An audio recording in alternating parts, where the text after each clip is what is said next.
नमस्कार।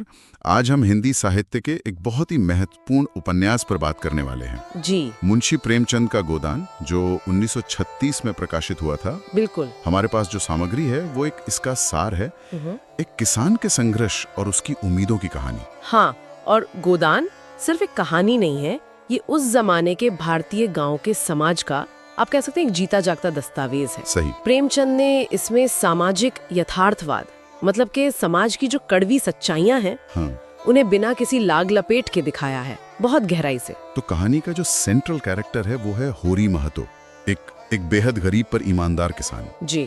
और उसका बस एक ही सपना है, एक गाय हो उसके पास। हाँ। और जिंदगी के आखिर में वो उसका दान कर सके, मतलब गोदान कर सके। सही। सुनने में शायद छोटी सी इच्छा लगे, पर होरी के लिए बहुत बड़ी बात थी। क्यों? मतलब धार्मिक पुण्य के लिए? धार्मिक पुण्य तो था ही, लेकिन साथ ही समाज में थोड़ी इज्जत पाने का भी जरिया था ये। अच्छा। और यही एक साधारण सा सपना उसकी जिंदगी की सबसे बड़ी मुश्किल बन जाता है। ये सिर्फ एक गाय पाने की बात नहीं थी, ये उस पूरे सिस्टम में, उस सामाजिक और आर्थिक व्यवस्था में अपनी जगह बनाने की कोशिश। हाँ, अपनी पहचान, अपना सम्मान खोजने की एक आप कह सकते हैं एक जद्दोजहद थी, जहाँ गरीब किसान की तो कोई गिनती ही नहीं थी। तो कौन सी ताकतें थीं जो होरी को दबा रही थीं? जमींदारी व्यवस्था तो होगी ही। बिल्कुल, जमींदारी व्यवस्था एक बड़ा कारण थी। उपन्यास में राय साहब जैसे पात्र हैं, जमींदार। हाँ। जो किसानों का शोषण करते हैं। फिर पंडित दत्तादीन जैसे लोग हैं, धर्म के ठेकेदार। हाँ, जो धर्म के नाम पर पाखंड करते हैं, गरीबों को लूटते हैं। फिर वो सूदखोर महाजन है, जिनका कर्ज कभी चुकता ही नहीं। कभी नहीं। और इन सबके ऊपर से वो जातीय व्यवस्था का अन्याय, वो भी होरी जैसे लोगों को और नीचे धकेलता था। मतलब चारों तरफ से झगड़ा हुआ था। बिल्कुल। ये सारी ताकतें मिलकर होरी की जिंदगी को एकदम पीस देती हैं। आपने पात्रों की बात की, होरी के अलावा धनिया, उसकी पत्नी, वो भी एक बहुत दमदार किरदार है ना? निश्चित रूप से। धनिया बहुत साहसी है, मुंहफट भी है कई बार। हाँ। और होरी से ज्यादा प्रैक्टिकल भी लगती है कई जगहों पर। वो अन्याय के खिलाफ आवाज उठाती है, भले ही कोई सुने ना सुने। हाँ, भले ही उसकी आवाज दबा दी जाए। फिर उनका बेटा है गोबर। हाँ, गोबर, वो तो गांव छोड़ के शहर चला जाता है। जी, वो गांव की परंपराओं और इस शोषण से तंग आ चुका है। वो नई पीढ़ी के विद्रोह का प्रतीक है। पर शहर में भी जिंदगी आसान नहीं है उसके लिए। और शहर के भी कुछ पात्र हैं ना? मेहता और मालती। हाँ, मेहता और मालती, वो पढ़े लिखे शहरी लोग हैं।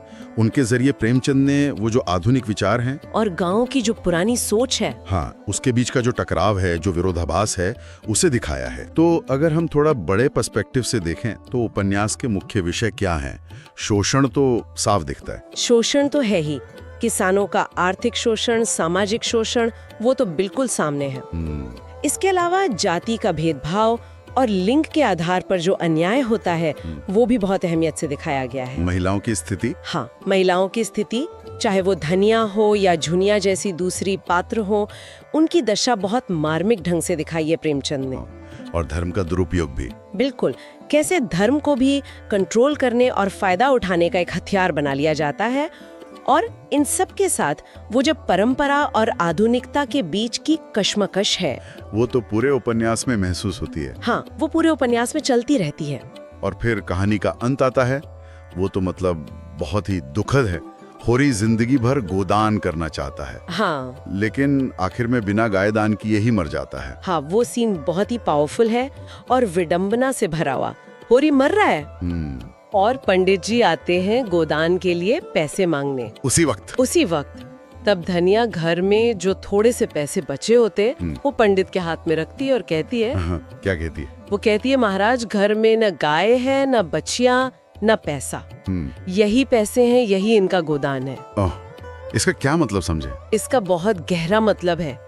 धनिया जैसे कह रही हो कि होरी ने कोई गाय दान नहीं की, उसने तो अपनी पूरी जिंदगी ही दान कर दी। अच्छा। उसका हर पल संघर्ष में बीता, त्याग में बीता, शोषण सहते हुए बीता।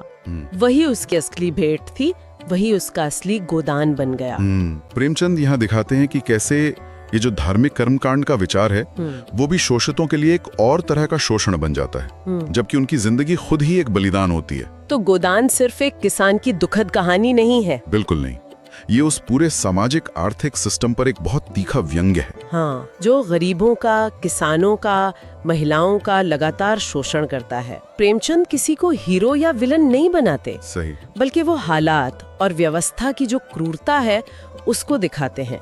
जमींदारी, धार्मिक पाखंड, सामाजिक ऊंच नीच, सबकी असलियत सामने लाते हैं। सच में ये उपन्यास आज भी उतना ही प्रासंगिक लगता है। हाँ बिल्कुल, और ये हमें सोचने पर मजबूर करता है। होरी की जिंदगी और उसकी मौत को देखते हुए उस समाज में दान या धर्म का असली मतलब क्या है, जहाँ इंसान की जो बेसिक जरूरतें हैं वो भी पूरी नहीं हो पाती। क्या प्रेमचंद जो धर्म की स्थापित मान्यताएं हैं उन पर सवाल उठा रहे थे, उन्हें इंसान की गरिमा और अस्तित्व की जरूरतों के सामने रख के? ये सवाल तो आज भी उतने महत्वपूर्ण है। बिल्कुल, ये सवाल आज भी मायने रखते हैं।